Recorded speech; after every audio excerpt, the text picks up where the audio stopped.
Feliz y bendecido día para todos ustedes. Quien les saluda Mariana del Valle Buitrago Rodríguez y vamos a iniciar el abordaje de la unidad temática número 4 de nuestra asignatura Legislación del Trabajo, Derecho Laboral y Seguridad Social en este intensivo 2025.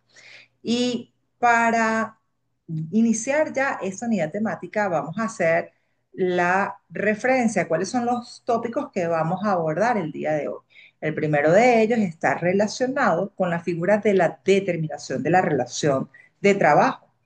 Un punto fundamental para poder establecer o presumir que existe una relación laboral dentro del ordenamiento jurídico venezolano, porque ustedes ya conocieron de mano del doctor Douglas Barbosa que la relación de trabajo en primer momento se evidencia a través del contrato de trabajo, que tiene algunas especificaciones que ustedes ya conocieron. Sin embargo, puede existir una relación laboral que no tenga como soporte ese contrato y vamos en este caso, en este momento, a aprender cómo determinar si existe una relación laboral en Venezuela y cuáles son esos elementos denotativos para que exista la relación laboral.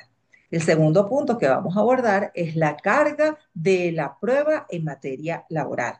Vale decir, quién es la persona dentro de la relación laboral que debe comprobar los hechos que está alegando dentro de un procedimiento administrativo o de un procedimiento judicial para evidenciar o no la relación laboral, el pago de conceptos laborales, entre otros.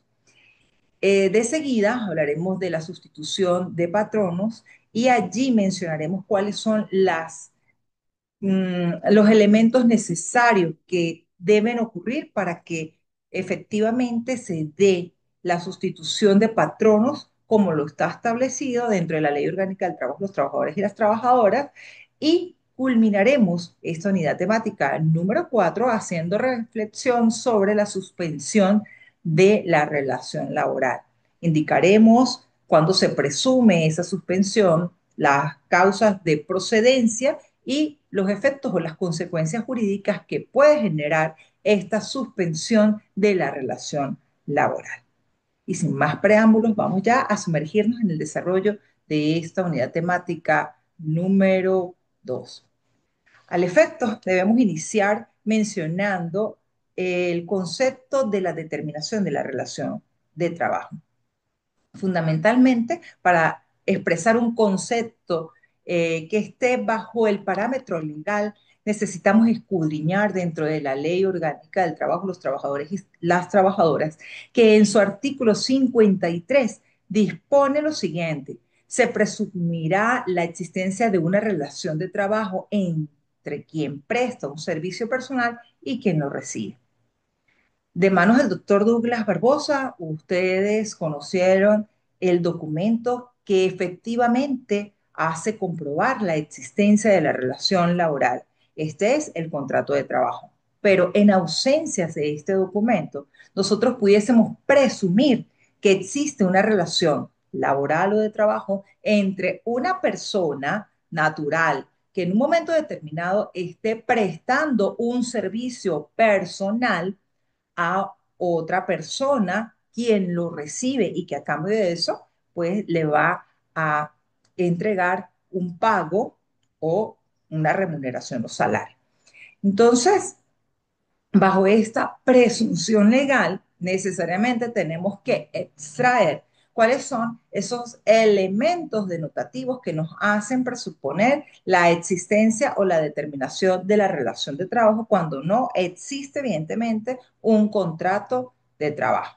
El primero de ellos es que exista prestación personal del servicio, es decir, que yo contrato a una determinada persona por sus capacidades, sus conocimientos, por su habilidad para una determinada labor.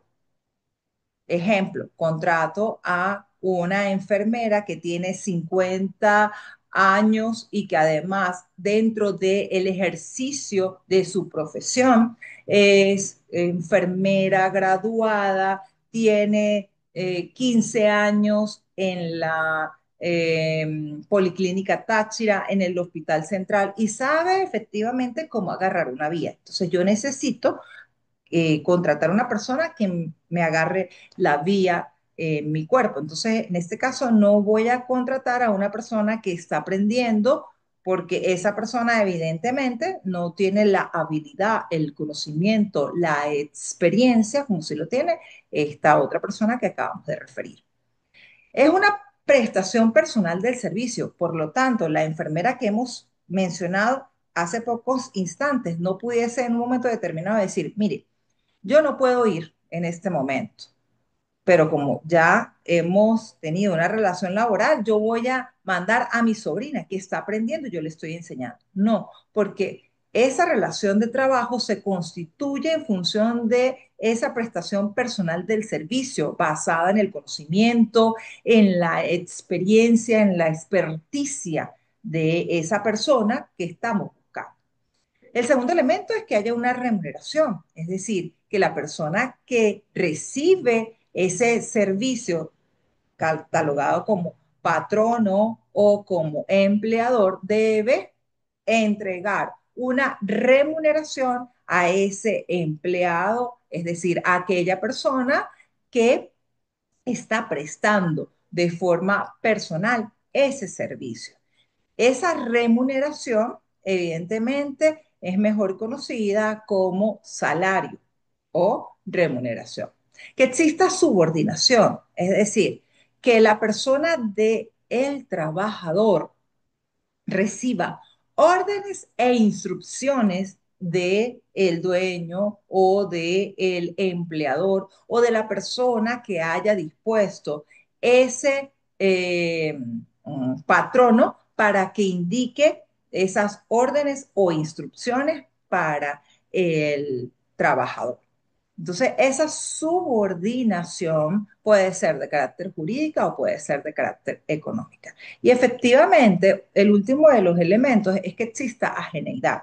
Ajeneidad significa que la labor prestada tenga frutos, pero no para la persona que está prestando el servicio, sino para la persona que la está recibiendo.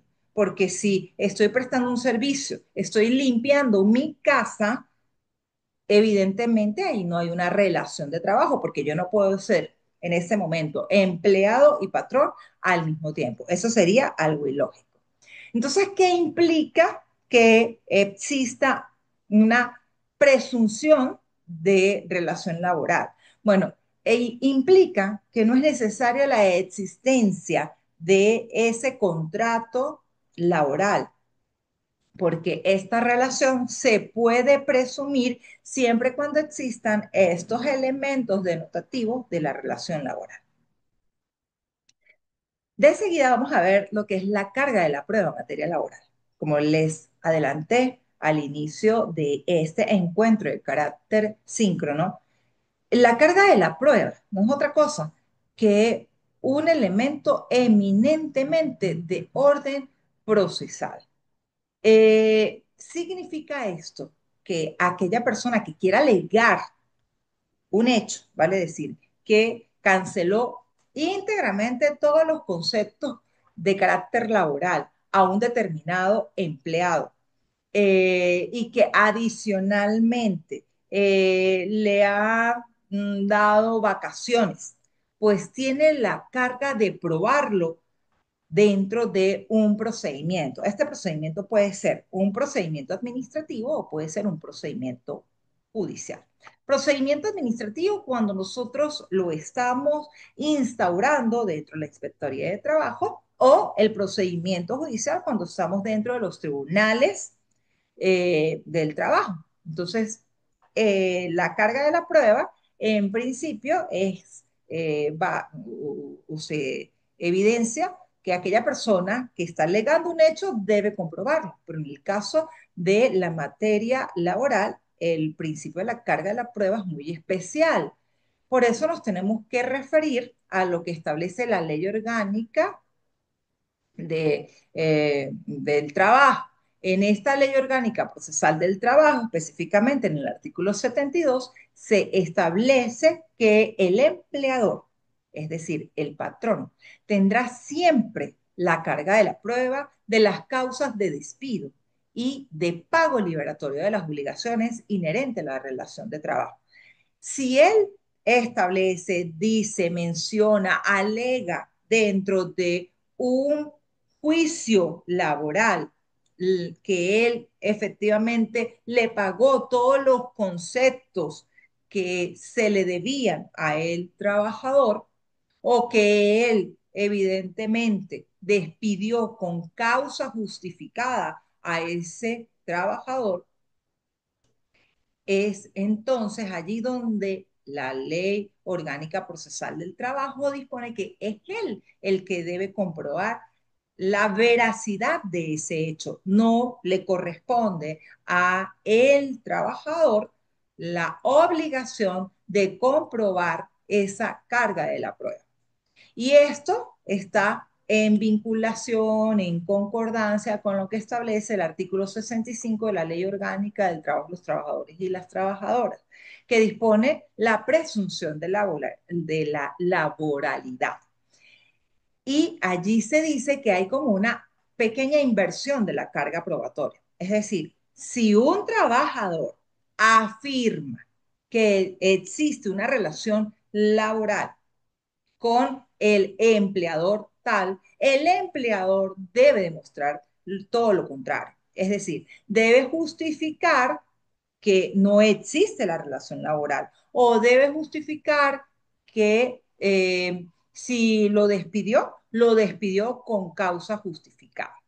Pero en algunos momentos es necesario recurrir no solamente al hecho de demostrar por parte de el empleador la existencia o no de ese pago liberatorio o de esas causas de despido. En algunos momentos, los tribunales de la República, específicamente el Tribunal Supremo de Justicia, ha indicado la necesidad de incorporar lo que se denomina el test de laboralidad. Y ese test de laboralidad permite presuponer la existencia o bien de la relación laboral cuando no exista un contrato formal, es decir, cuando no hubo un contrato escrito entre el trabajador y el patrón. Ese test de laboralidad ha sido denominado o nombrado o definido por el Tribunal Supremo de Justicia en sala de casación social como una herramienta jurídica para poder determinar si existe relación entre la persona que alega esa relación laboral con tal patrón.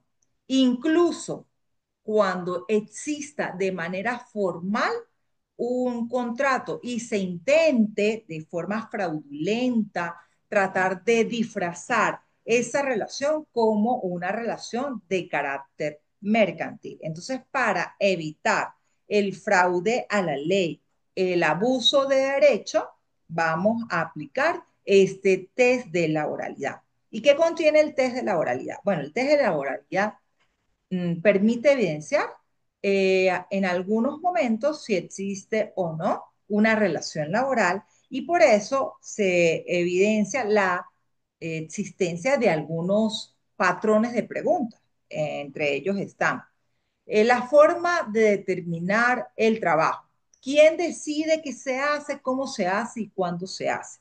Si, por ejemplo, hay una persona, el patrón, él dice, mire, aquí se va a llegar a las 7 de la mañana y aquí se va a pintar de esta manera y aquí se va a recubrir la pared y se va a poner cinta plástica. Esas órdenes son emitidas como lo señala una relación laboral por el patrono. Y si él es el que decide quién se hace y cuándo se hace y cómo se hace, pues evidentemente tenemos la primera presunción. La segunda, el tiempo y las condiciones de trabajo. Si él dice, el patrono dice, o el dueño del establecimiento dice, tienes que llegar a las 8 de la mañana y la jornada es hasta las 4 de la tarde. Y cuando llegues vas a firmar un libro de asistencia para saber que viniste a prestar el servicio. Allí ya hay otro elemento comprobatorio de la existencia de esa laboralidad.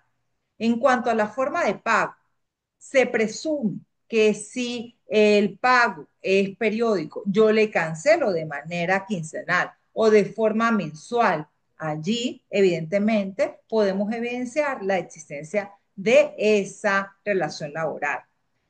También tenemos otro elemento que nos hace presuponer esa relación de trabajo cuando existan esas herramientas y materiales que nos provee el prestador de servicio y las reparaciones o los mantenimientos de esos medios de servicio son evidentemente dados por el dueño de la empresa.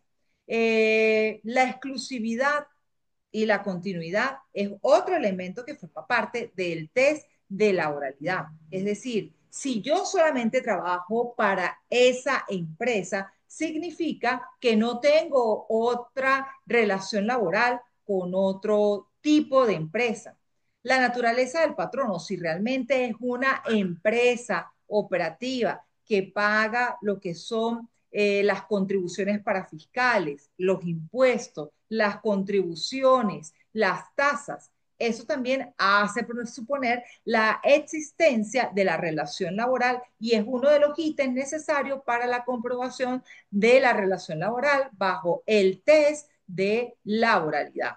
Eh, el monto de la contraprestación. Si, por ejemplo, esta persona que se dice que es el trabajador recibe un monto que es similar a los montos que perciben otros trabajadores en funciones similares, evidentemente allí tenemos una presunción de que esta persona está prestando un servicio bajo las mismas condiciones que otros trabajadores que están contratados con ese patrón. Ejemplo, imaginemos que Pedro Pérez o Pedro de los Palotes trabaja como conductor para una empresa de logística, es decir, la que reparte mercancías en determinados lugares. No tiene un contrato por escrito, pero lleva más de 2 años haciendo las entregas diarias. La empresa dice que Luis es un colaborador independiente y que simplemente le paga por ese servicio que presta.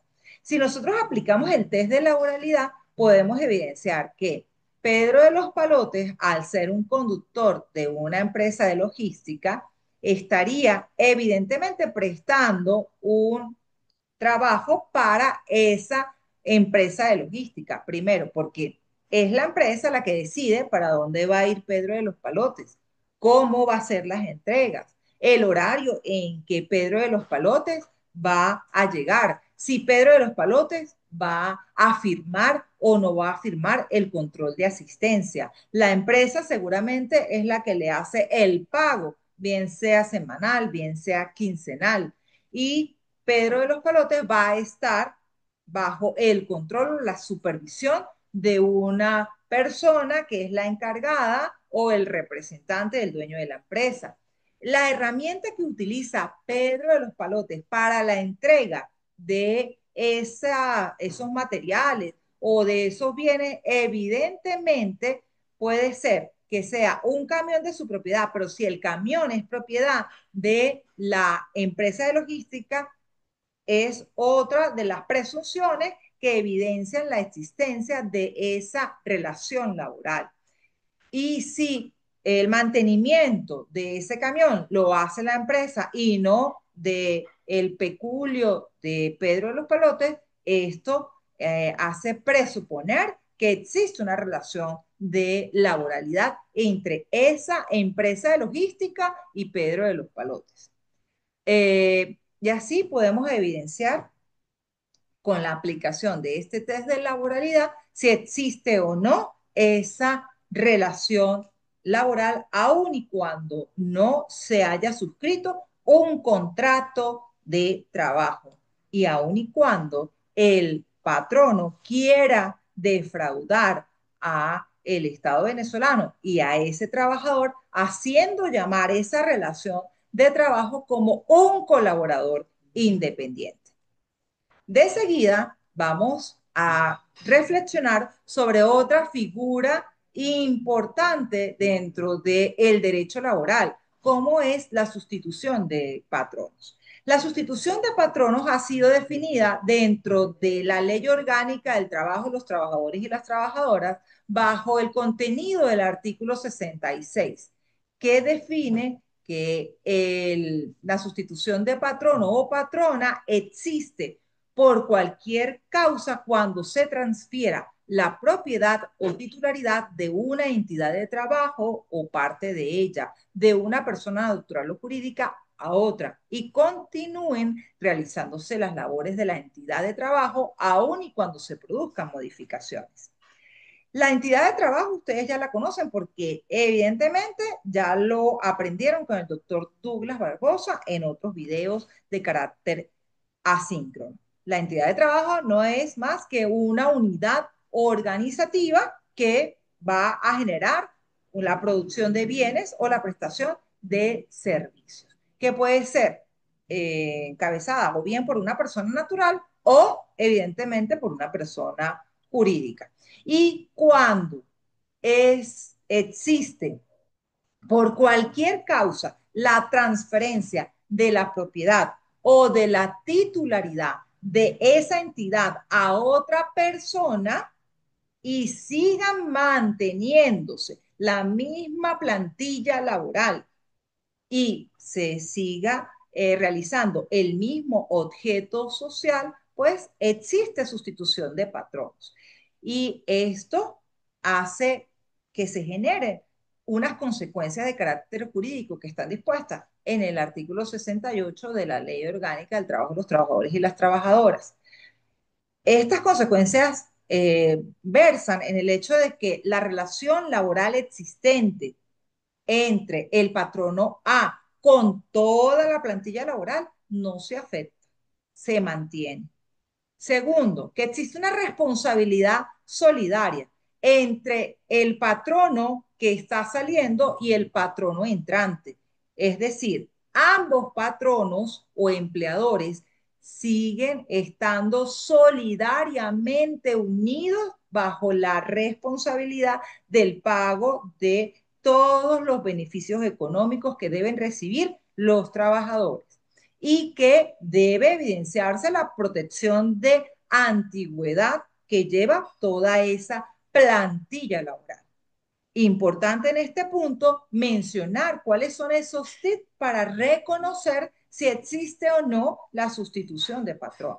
Si ya sabemos que el artículo 66 define lo que es la sustitución de patronos, vamos a considerar como primer elemento para verificar si existe o no la sustitución de patronos el siguiente. Primero, que exista la continuidad de la actividad económica, es decir, que la persona que está asumiendo la entidad de trabajo no modifique, no cambie el objeto social. Si es panadería, que mantenga el mismo objeto social y no cambie a licorería o no cambie a carnicería, porque eso sí evidenciaría un rompimiento de la relación laboral. Segundo, que se mantenga la plantilla laboral intacta, es decir, que todos los trabajadores que en un momento estuvieron con el patrono A, es decir, con el empleador A, se mantengan bajo la misma condición y la misma actividad en esta nueva sustitución y con este nuevo patrón.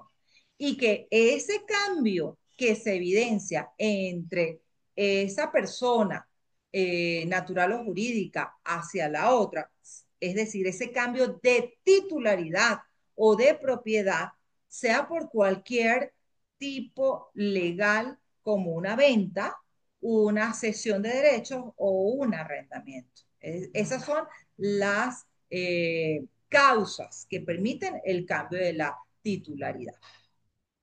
De seguida vamos a revisar otro de los conceptos fundamentales que son necesarios conocer en la materia y es la suspensión de la relación de trabajo o relación laboral. En principio, la suspensión de la relación está definida en la Ley Orgánica del Trabajo, los trabajadores y las trabajadoras, bajo el contenido del artículo 71.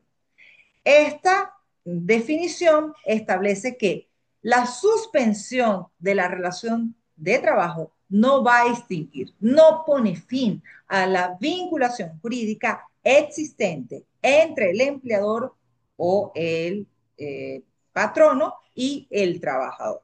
Es decir, la suspensión es simplemente un periodo por medio del cual el trabajador no va a prestar el servicio a la entidad, el patrono o el empleador por unas causas que están determinadas dentro de la ley. Y esas causas no son otras que exista una enfermedad ocupacional o un accidente de trabajo que incapacite al trabajador para la prestación del servicio durante un plazo que no vaya a exceder de un año.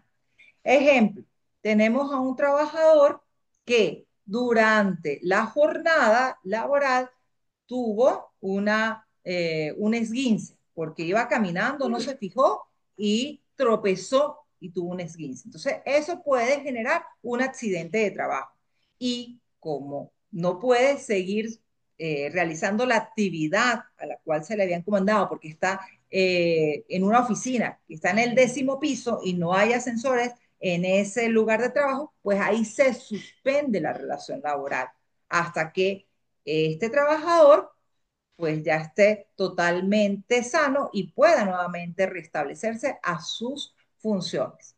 El segundo caso de procedencia es la enfermedad o accidente común no ocupacional que inhabilite o incapacite al trabajador durante un periodo que no exceda los 12 meses. Imaginemos, el trabajador tiene lechina. Eso imposibilita que él pueda acudir al trabajo. No es una enfermedad ocupacional ni un accidente de trabajo. Es una situación que exige que esta persona tenga un descanso porque es una enfermedad y además es contagiosa para evitar que él sea un foco de contagio dentro del sitio de trabajo, pues debe respetarse el tiempo que ha dispuesto el médico tratante para que él repose y pueda recuperar sus fuerzas. La licencia o permiso por maternidad, cosa que ya vimos en el módulo anterior, cuando mencionamos que la mujer tiene un periodo pre y postnatal.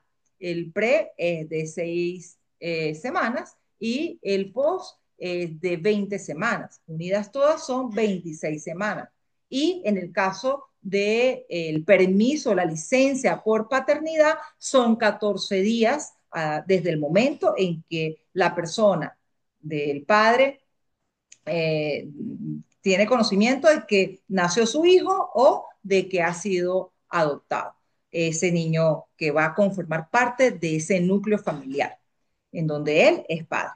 Luego tenemos el cumplimiento del deber constitucional de prestar servicio militar.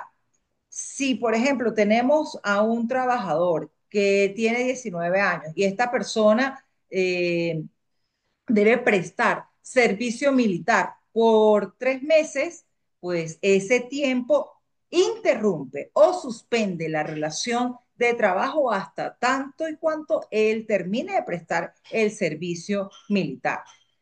Cuando existe un conflicto colectivo declarado de conformidad con la ley, bueno, ahí se interrumpe, se suspende momentáneamente hasta que no se resuelva bajo las condiciones establecidas en los convenios colectivos y en la ley. Por ejemplo, un periodo de huelga. Luego tenemos otra causa de procedencia que sería la privación de la libertad en el proceso penal, siempre y cuando no resulte en sentencia condenatoria. Por ejemplo, el trabajador está siendo este, mm, juzgado por un delito, pero mientras él está yendo a los tribunales o en todo caso ha sido privado de libertad, porque el juicio se está haciendo sin libertad de esta persona, pues ahí se suspende la relación de laboralidad. Pero cuando no aplica esta procedencia, cuando ya existe una sentencia condenatoria en donde establece que esta persona es culpable y que tiene que ir presa, porque allí ya hay una interrupción total de la relación laboral. Otra causa sería el permiso para el cuidado del cónyuge o el ascendiente y descendiente en caso de una necesidad de por tiempo acordado por las partes. Ejemplo, Pedro Pérez es el hijo de María Moñitos y este señor conoce que su mamá está grave de salud. Tiene que darle cuidados y una de las maneras es que él esté pendiente en el hospital. Entonces, es una forma de que se suspenda la relación, siempre y cuando exista ese permiso para que él pueda dar ese tiempo o tener ese tiempo para ese cuidado de ese familiar. Pero fíjense que existe determinados miembros de la familia a los cuales se aplica esta suspensión o que por los cuales se permite la suspensión. No son todos, sino el cónyuge, ascendientes y descendientes hasta el primer grado, es decir, solamente para cuidar al hijo, a la mamá, al papá o al esposo o esposa, según sea el caso. Otra causa es la licencia concedida al trabajador para que realice estudios o para otros fines de interés. Ejemplo, una persona está estudiando fuera del país a distancia y necesita presentar su trabajo de grado o su tesis. Entonces, se suspende la relación de trabajo mientras la persona va y defiende su tesis y regresa. Allí, imagínense que sea como 15 días. Allí se suspende la relación laboral de trabajo y cuando regrese con el título, se puede evidenciar que cumplió la finalidad. Otros casos son fortuitos o de fuerza mayor y ahí sí, dependiendo el tiempo que no puede exceder de 60 días, será todavía considerado como parte de la suspensión de una relación laboral.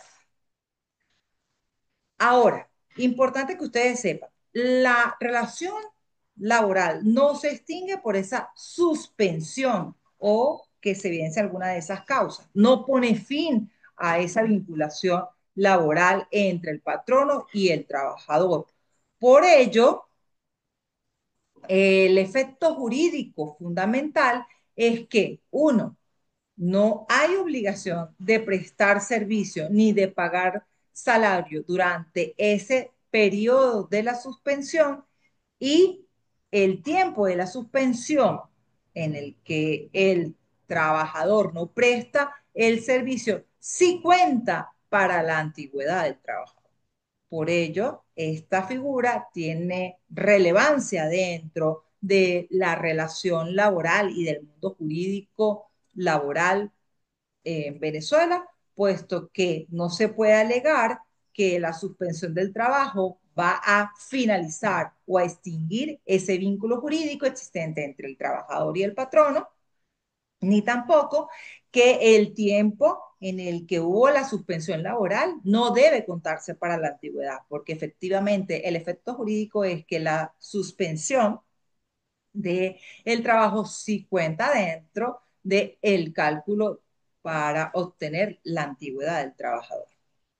Así las cosas, pues hemos revisado ya los 4 elementos fundamentales de esta unidad temática número 4.